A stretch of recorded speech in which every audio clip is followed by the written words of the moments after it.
It's Jane Frost, and this is Simulation Happy Hour. And today I am at Adelaide Simulation Centre with Professor Adam Montagu. Now, Adam, it was remiss of me, I didn't get a bio, so I'm going to ask you to introduce yourself to our... Jane, it's lovely to be with you and your listeners of Simulation Happy Hour. My name's Adam Montagu, and I'm the Director of Adelaide Health Simulation here at Adelaide University. Fantastic. Can you tell me about how you got into sim and your journey with simulation? I can. It was a bit of a right place, right time type of story. So it was about over a decade ago now, in about 2015, I was working as an emergency nurse at the old Royal Adelaide Hospital. And I'd had an interest in education for some time. And I was actually reflecting on this morning. I'd inherited a video camera from my grandfather after he passed away.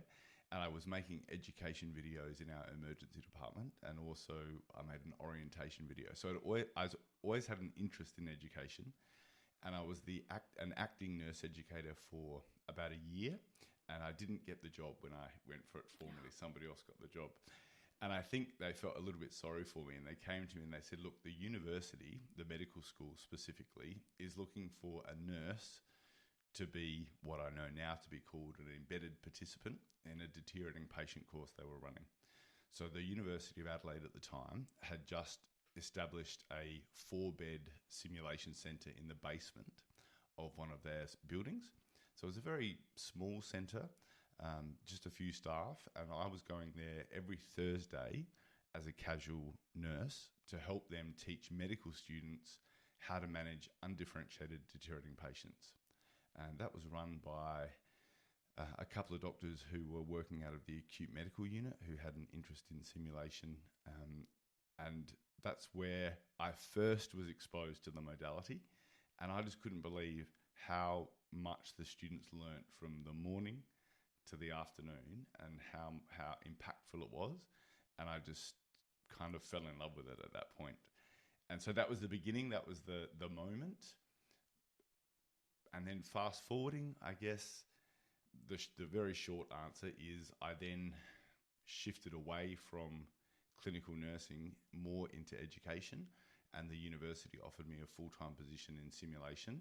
And I took that in about 2016 towards 2017.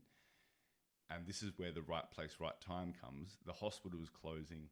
They were building a brand new hospital here in Adelaide, and this building was created. And it was the largest single investment in capital infrastructure the university had ever made. It's a $300 million 12-storey building, and 2 floors of that happened to be simulation. And they were looking for, there was a vacancy for a simulation director. And I applied and got the job, and that's now the last 10 years have gone very quickly. But so that's my story. Fantastic. What a whirlwind of a journey. So how did this, you've touched on this, but how did the Adelaide Simulation Centre come to be? How did it morph from that 4-bed yes. In a basement to being 2 floors of this building?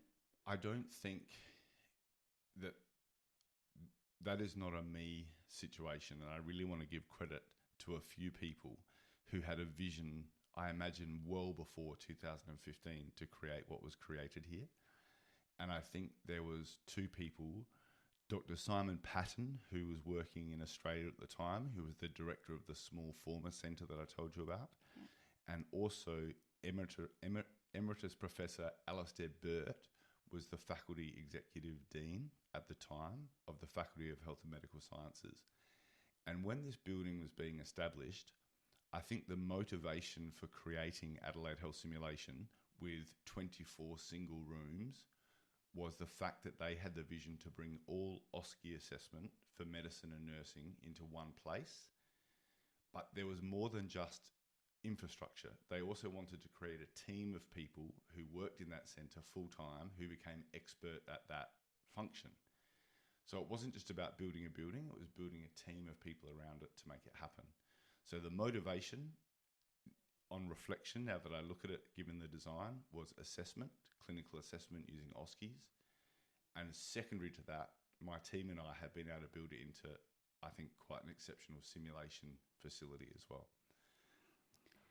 Fantastic. So I've been to your centre. It's fantastic. But could you tell our listeners a little bit about the different things that you have so that they get a sense of the size and the scale and everything that you do in sim here? Sure. So for the last decade, our team have been primarily responsible for simulation-based education for undergraduate and postgraduate nursing and an undergraduate medical program, which is a 6-year program. So that really is our bread and butter.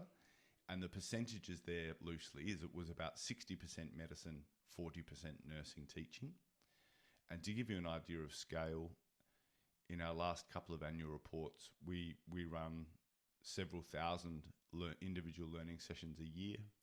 We have a simulated patient program that delivers we offer around 12,000 hours of simulated patient work a year. Simulations embedded from year 1 into medicine from the first week. Our medical students meet with simulated patients every week in their journey.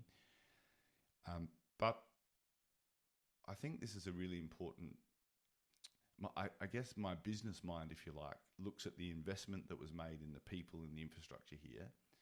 And our simulation environment is used in semesters for undergraduate teaching. So we have 2 semesters.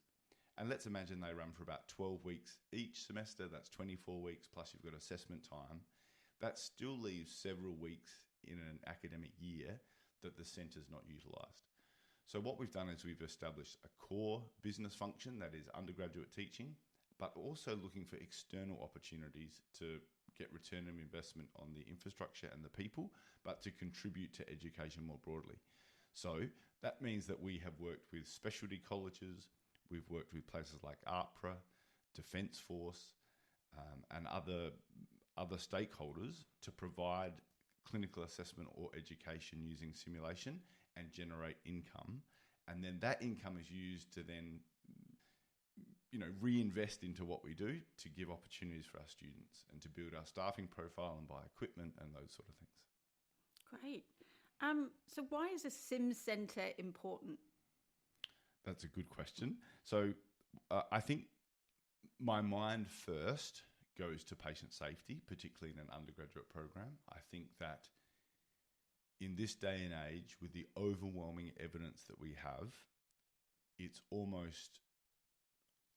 could almost make an argument that health professions education requires an element of simulation, both for learning but also assessment of competence. And I think that simulation can do both of those things well. A simulation centre as a home is important, I think, for equipment and to build skills in people. But it's not only about equipment. Like I said earlier, the investment in people is equally important. So if you can have an area where there's an environment where people are learning and becoming expert in simulation, then that sort of bleeds out, if you like, into other areas of the curriculum and informs that. I think looking forward to the future, modern education, particularly post-COVID, and the shortage of health profession staff that we have around Australia and the ageing population, and there's lots of compounding factors. It's my view, and it's also informed by evidence from a recent literature review I was involved in, is that clinical placements are becoming hard to attain for students at scale. And also our colleagues in the hospital environment or pre-hospital environment or primary care are really busy. And I think universities probably have a little bit of a responsibility to consider, could we be replacing some of our placement hours with a simulated clinical placement at very high quality, which gives a standardised high quality experience to students. So that's a brief answer. There's more to it, but simulation centres are important. Remembering, of course, though, that the physical location isn't everything. We can also go out to other areas and do in situ simulation, translational simulation. But I think that I'm excited. We get a lot of visitors here from different institutions who are building simulation facilities or looking to build them. And it's good to see that there is a real momentum at the moment in Australia and through the Asia Pacific to invest in simulation infrastructure. So I wanted to pick up on a couple of things Sure. that you've just mentioned. One, the replacement of clinical hours. I know that there has been a study in the US which has suggested that you can replace up to 50% of clinical hours.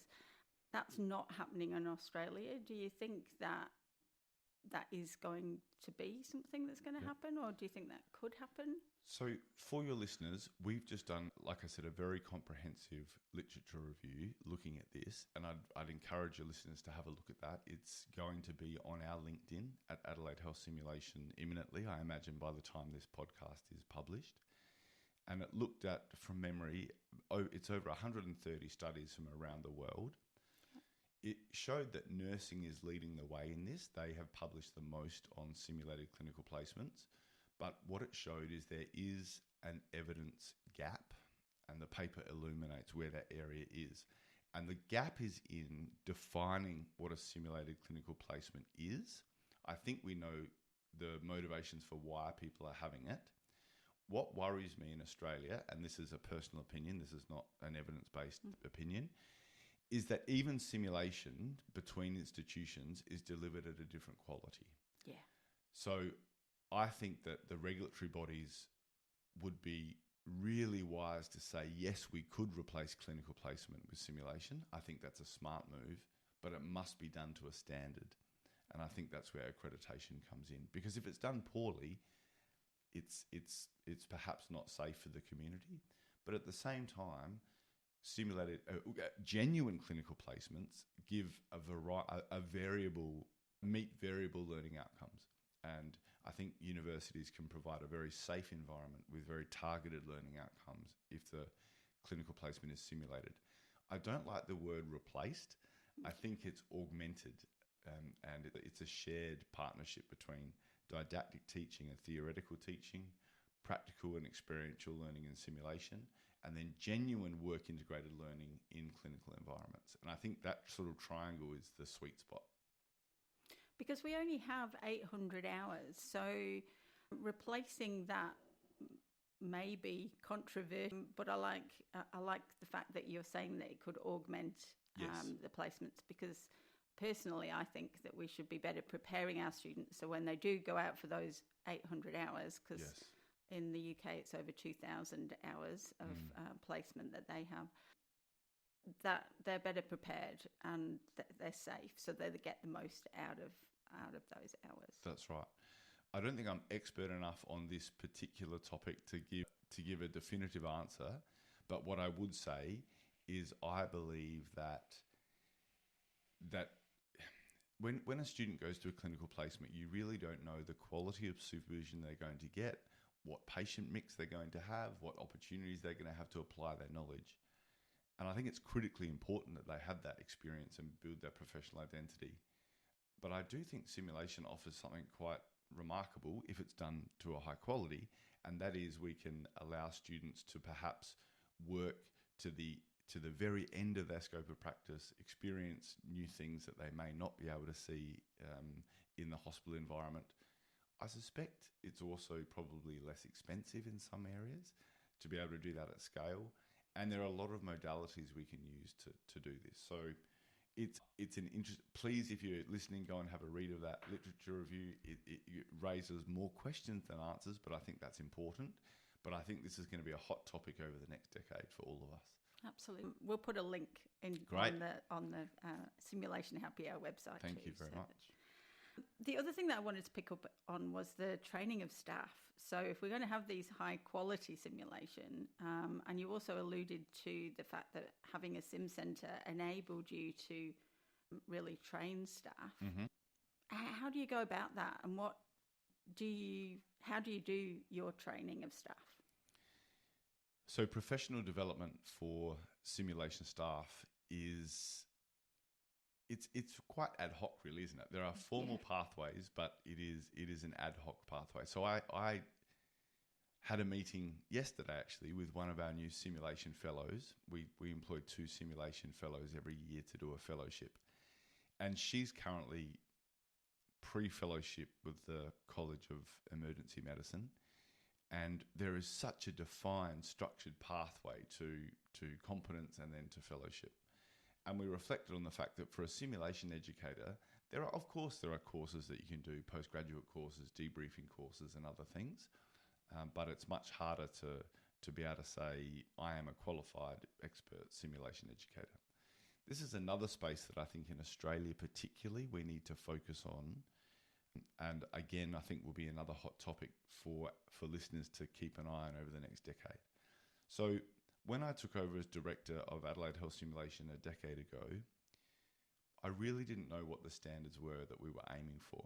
So one of the places I looked to was the Learning and Education Standards for Accreditation with the Society for Simulation in Healthcare.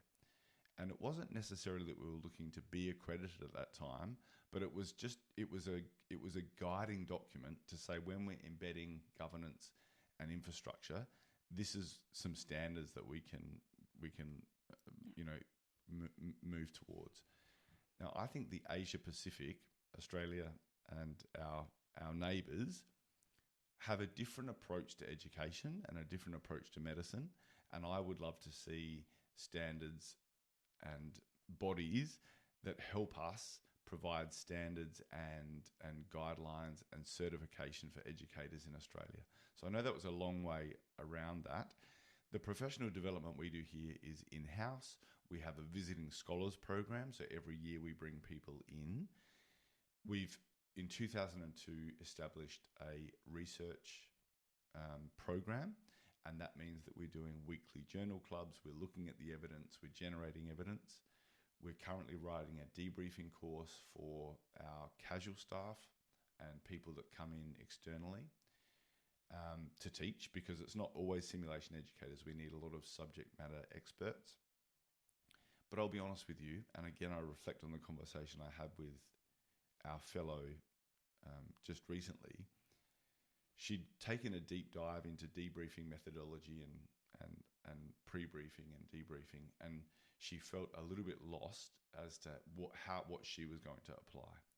And I said, look, I think the place to start as an educator in simulation is be genuinely curious about your learners, make sure they're feeling comfortable, know that you have clinical expertise that they want to learn from you, and trust the team around you, that is our simulation technicians and simulator patients, to take some of the load of the delivery, and you just enjoy the conversation and helping them learn.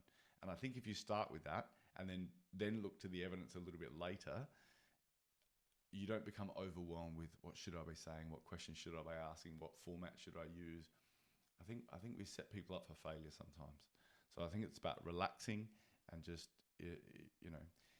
it's not as complicated as it looks. And I don't know if I'm oversimplifying that. Perhaps I am. But I think it's that relationship with the learner that's the most important part. Yeah, I agree. I think that it's great that your fellow has a team that they can rely on to run the sim, but out in, and I'll say the real world, where we don't have a sim centre or we don't have dedicated staff, how would you suggest we develop staff to do sim when it's only part of their role, or only something that they're able to do when they're in a classroom and they don't have that huge lot of people to back them up? Or look, I know that we're incredibly privileged here at Adelaide Health Simulation, but that has been also a lot of hard work to get to that point.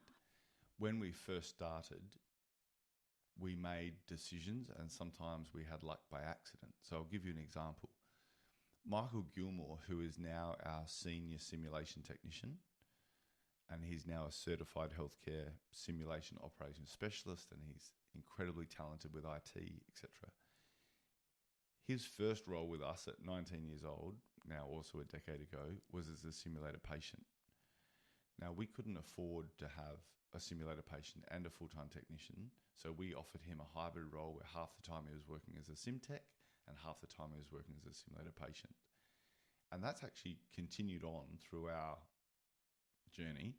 So we've got a team of 6 simulation technicians. 4 of them are professional actors as well. So there's a dual purpose or there's a dual role to what they can offer. So in the morning, they might be a patient. In the afternoon, they're doing a sim tech role. So that has helped by diversifying the workforce. And then, for example, the fellowship is great because it means that we can bring a doctor in from, they're often at the top of their game. They've got incredible clinical knowledge. And so it's bringing people onto the team that can help. I think you can work in a resource-poor environment, but people make bad decisions on return of investment. And I'll give you an example. I often visit nursing schools particularly, and they say that they're using their resources, I think, in a misaligned way. And I often see the most senior educator, often a nurse, sitting behind the mannequin control at the computer, being the voice for the mannequin and running the scenario. When what I prefer to see is them either as an embedded participant or with the learners. That it's a misalignment of their skill set to have them running a mannequin. And then to make it even worse, the scenario that they're running probably doesn't need a mannequin. It could probably run quite well with a simulated patient. So I think we're sometimes a little bit stuck in the modality. We're a little bit addicted to the mannequin. We're using people we're deploying people probably for the wrong skill set. And I think if we shook everything up and thought really, who is in the room, what is their purpose, what is their role, and stripped it back a little bit, you could probably work with a simulated patient and an educator, just the two of you, and deliver a richer learning environment, meeting your learning outcomes more than if you had technicians unloading mannequins and nurses running simulators. And I don't know if that helps, but... Yeah, thanks. So you've mentioned a few times that it's been 10 years that the centre has been running. What's changed in those 10 years? I imagine quite a lot. A lot has changed. I think fundamentally, the first 2 years of our operation was an absolute nightmare.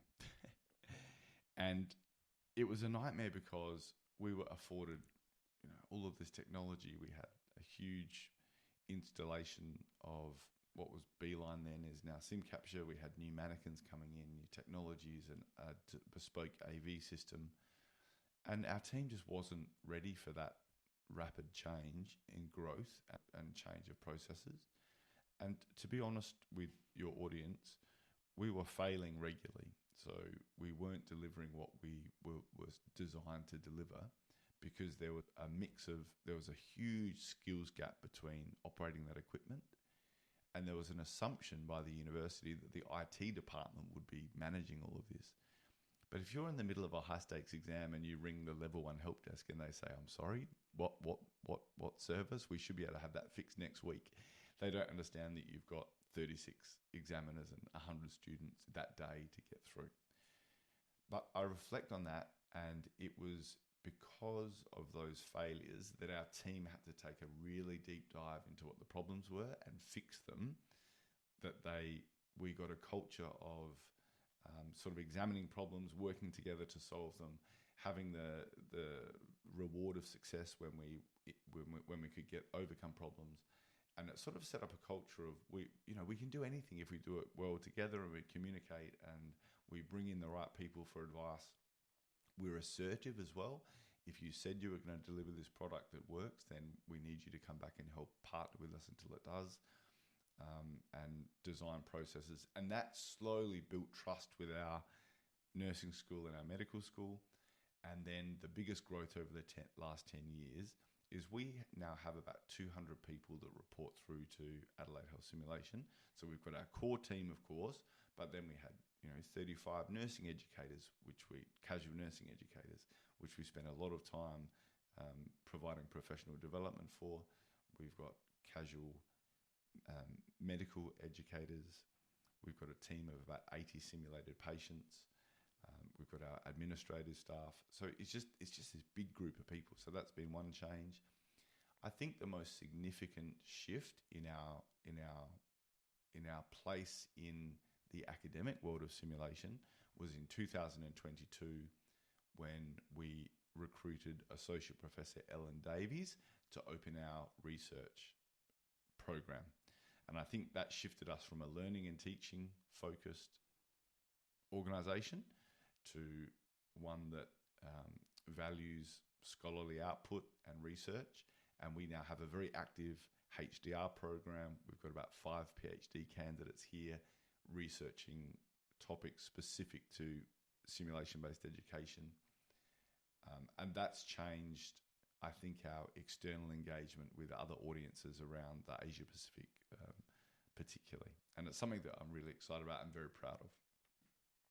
So how were you able to bring on someone in a research sort of focused role? Yeah.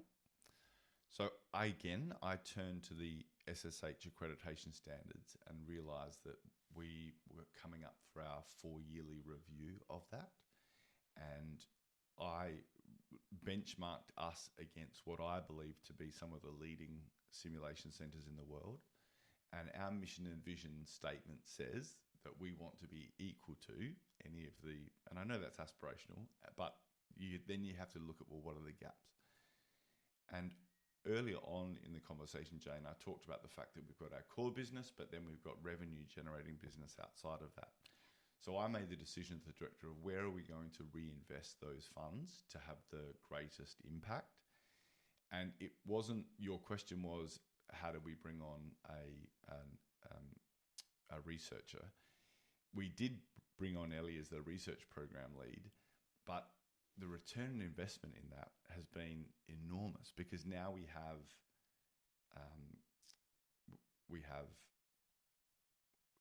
we're contributing to the evidence base for simulation. We're promoting it. We're looking at where we can improve and attracting HDR candidates to the university and high quality. We've got some incredible people now in our program. And so all of those things start to give you return on investment and also generates resources to be able to grow that opportunity. So it was just a decision. Let's do this. Right. So I think you've already shared a few of the lessons that you've learned, which was my next question. Anything else that you'd like to share about things that you do differently, maybe, if you were starting again? Or for any of us who were hoping to get a simulation centre? Look, I think I'll frame that as what advice would I give, yes. perhaps? Yeah. And I think that the first one would be relationships before infrastructure. So even before you started building a centre, you need buy-in from senior leaders and others.